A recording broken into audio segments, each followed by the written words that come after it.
Okay, everybody, we just left off talking about incomplete fusions, and we're going to move into undercut. Undercut is a groove melted into the base metal. You can see over here we've got a test question. Undercut is a groove melted into the base metal, and it is cracking, undercut, arc strike, incomplete fusion. It is undercut.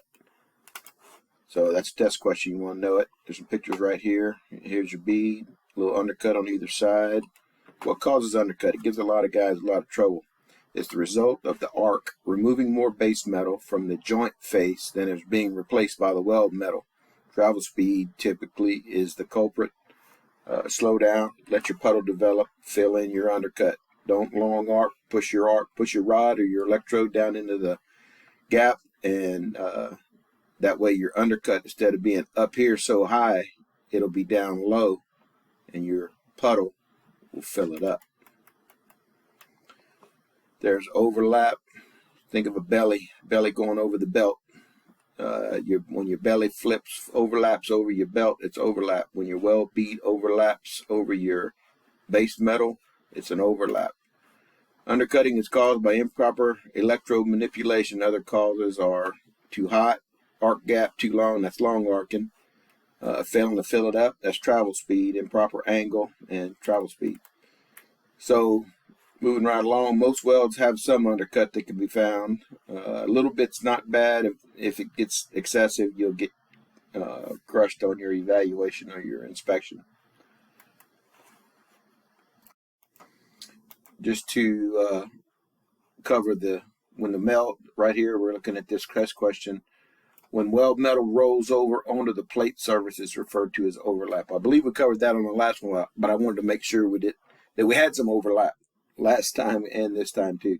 This one is the undercut. When a groove is melted into the base metal beside the weld, it's called undercut.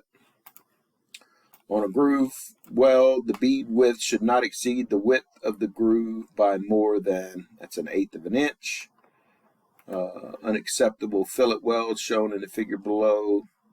This figure down here, when you see that hump right there, that's convexity. If it's a dish, it's concavity, concave, and this line shows how it should be. That's perfect B profile.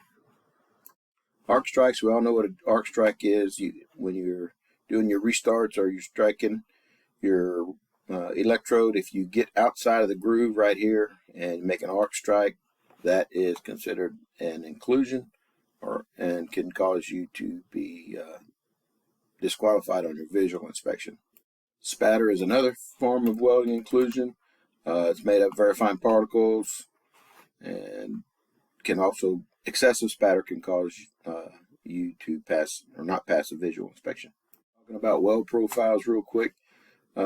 If you have slag inclusions or incomplete fusion under your multi-pass welds, for example, if you're welding 3G and you don't lay down a good overlap on your filled passes, that'll be incomplete fusion. It'll show up on the X-ray. So you have to make sure that your weld profiles are correct all the way up. You're going to need to know that there's a term called convex and concave. Convex, concave can be too much of a little bit of it's okay, too much of it's not okay. This shows convexity. You can see this line, this bulge above the line. That bulge is called convexity. And then here's that same line, and it's got a dish. The dish part is a concave or a concavity. So you want to make sure that your fillet welds don't have too much dish or too much bulge. It's best if they're flat. You can look at this picture over here on the left that I'm highlighting. The unacceptable weld profile, this is a test question shown in this figure, an example of. It's not a dish, it's not a concave, so this is a convexity. So you'll have to remember the different concave, a cave is a hole, and you can remember that. A convexity is a hump. So if it's not a hole, it's not a dish, it's not a cave, it's a hump. That's a convex. So this is an example of too much convexity. These are some welding vocabulary words. Weld face is the exposed surface. The leg is the distance from the root to the fillet. Weld toe, weld root, size, actual throat, effective throat, theoretical throat. These are all vocabulary words that are going to be covered in the trade terms. You can study them there. It's important to know what the leg is. The leg is the distance from here to here, and then again from here to here. From the very back, so this has two legs. There's one and there's one. If it's an even leg, then it's a good weld. If it's an unequal leg like this, that's not a good weld. Once again, we got another test question here.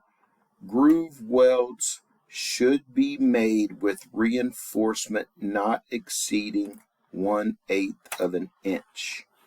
So you can see it right here. On a groove weld, the bead should not exceed the width of the groove by more than 1/8 of an inch. 1/8 of an inch, or 3.2 millimeters. You'll have to know that one. The other thing that's important to know is that the bead width should not exceed the groove width by more than 1/8 of an inch as well.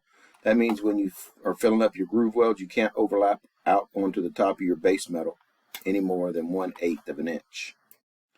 That's going to wind up section 2. We're going to move into section 3 on the next video.